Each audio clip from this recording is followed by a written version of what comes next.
Hello friends, welcome to unique flowers with Viji. അപ്പം ഞാൻ ഇന്നിവിടെ കപ്പയുടെ ഒരു റെസിപ്പി ആയിട്ടാണ് വന്നിരിക്കുന്നത്. നമ്മുടെ മലയാളികളുടെ ഒരു വികാരം തന്നെയാണ് അല്ലേ കപ്പ എന്ന് പറഞ്ഞിട്ടുണ്ടെങ്കിൽ. പലതരത്തിലുള്ള ഡിഷസ് നമുക്ക് കപ്പ വെച്ചിട്ടുണ്ടാക്കാനായിട്ട് പറ്റും. അപ്പം അതിലൊരു കപ്പ ഒലത്തിയതുമായിട്ടാണ് ഞാനിന്ന് വന്നിരിക്കുന്നത്. അപ്പം ആദ്യമായിട്ട് എൻ്റെ വീഡിയോസ് കാണുന്നവർ വീഡിയോസൊക്കെ ഇഷ്ടപ്പെടുവാണെങ്കിൽ എൻ്റെ ചാനലൊന്ന് സബ്സ്ക്രൈബ് ചെയ്തേക്കണേ. കൂടെ ആ ബെല്ലൈക്കണും ഒന്ന് എനേബിൾ ചെയ്ത് ആ ഓളും കൂടി ഒന്ന് പ്രസ് ചെയ്തേക്കണേ. എന്നാലല്ലേ ഞാൻ ഇടുന്ന അടുത്ത വീഡിയോസൊക്കെ നിങ്ങൾക്ക് കാണാൻ പറ്റുള്ളൂ. അപ്പം നമുക്ക് എങ്ങനെ ഇതുണ്ടാക്കുന്നതെന്ന് നോക്കാം. അപ്പം ഞാനൊരു 1/2 കിലോ കപ്പയാട്ടോ ഇതിനായിട്ട് എടുത്തിരിക്കുന്നത്. തൊലിയൊക്കെ കളഞ്ഞൊന്ന് വൃത്തിയാക്കി എടുത്തിട്ട് ഒന്നും കൂടി ഒന്ന് കഴുകി കൊത്തി നുറുക്കി എടുത്തിട്ടുണ്ട്. ഇനി അതൊരു പാത്രത്തിലേക്കിട്ട് അത് മൂടെ വെള്ളം വെച്ചിട്ട് കുറച്ച് മഞ്ഞൾപ്പൊടി ഉപ്പും കൂടി ഇട്ടൊന്ന് വേവിച്ചെടുക്കാം. അപ്പം നമ്മുടെ കപ്പയൊക്കെ ഇതൊലത്താൻ ആവശ്യത്തിനുള്ള പരുവത്തിന് വെന്ത് വന്നിട്ടുണ്ട് കേട്ടോ. ഇതൊരുപാട് വെന്ത് കുഴഞ്ഞു പോകാൻ പാടില്ല. ഈ ഒരു പരുവത്തിന് വെന്ത് കിട്ടിയാൽ മതിയാകും. ഇനി നമുക്കിത് ഊറ്റിയെടുക്കാം. അപ്പോൾ കപ്പയൊക്കെ ഊറ്റിയെടുത്തിട്ട് ഇനി നമുക്കത് ഒലത്താൻ വേണ്ടിയിട്ട് കുറച്ച് സാധനങ്ങളൊന്ന് ചതച്ചെടുക്കണം. അപ്പോൾ ആദ്യം ഒരു 3 വറ്റൽമുളക് ഞാൻ എടുത്തിട്ടൊന്ന് പൾസ് ചെയ്തെടുക്കുന്നുണ്ട്.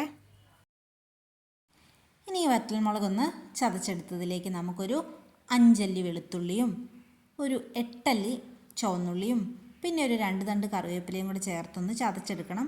ഒരുപാട് ചതഞ്ഞു പോകാനായിട്ട് പാടില്ല. ജസ്റ്റ് ഒന്ന് ക്രഷ് ചെയ്തെടുത്താൽ മതിയാകും. ഇതുപോലെ ഒന്ന് ചതച്ചെടുക്കണം. ഇനി ഒരു ചീനിച്ചട്ടി എടുത്ത് വെച്ചിട്ട് അത് ചൂടാകുമ്പോഴേക്കും നമുക്കൊരു 1.5 ടേബിൾ സ്പൂണോളം വെളിച്ചെണ്ണ ഒഴിച്ചു കൊടുക്കാം. എണ്ണ ചൂടായി വരുമ്പോഴേക്കും നമുക്കതിലേക്ക് ഒരു 1/2 ടീസ്പൂൺ കടുകിട്ടൊന്ന് പൊട്ടിച്ചെടുക്കാവേ. ഇനി അതിലേക്ക് നമ്മൾ ചതച്ച് വെച്ചിരിക്കുന്ന ആ മുളകിൻ്റെയൊക്കെ കൂട്ടൊന്ന് ഇട്ട് കൊടുത്ത് ഒന്ന് മൂപ്പിച്ചെടുക്കണം. അതൊന്ന് ചൂടായി വരുന്ന സമയത്ത് നമുക്കൊരു നുള്ള് ഉപ്പിട്ട് കൊടുക്കാം. എന്നിട്ട് ഇതെല്ലാം കൂടി നല്ലതുപോലെ ഒന്ന് മൂപ്പിച്ചെടുക്കണം.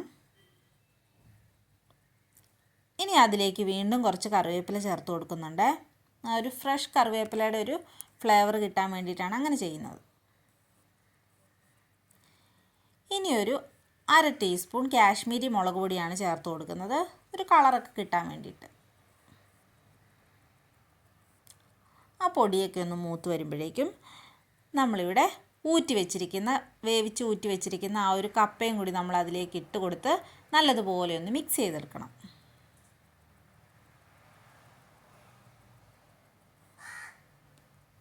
അപ്പോൾ എല്ലാം കൂടി മിക്സായിട്ട് നല്ലൊരു സ്മെല്ല് വരുന്നുണ്ട് കേട്ടോ. ഈ ഒരു സമയത്ത് നമുക്ക് ഒരു 1/2 കപ്പ് തേങ്ങ ചിരകിയതും കൂടി ചേർത്ത് കൊടുക്കാം. അതും ഇതിൻ്റെ കൂടെ കിടന്ന് നല്ലതുപോലെ ഒന്ന് മിക്സാക്കി എടുക്കണം. അപ്പോൾ ഇത്രയായി കഴിഞ്ഞിട്ടുണ്ടെങ്കിൽ നമ്മുടെ കപ്പ ഒലത്തിയത് റെഡിയായി.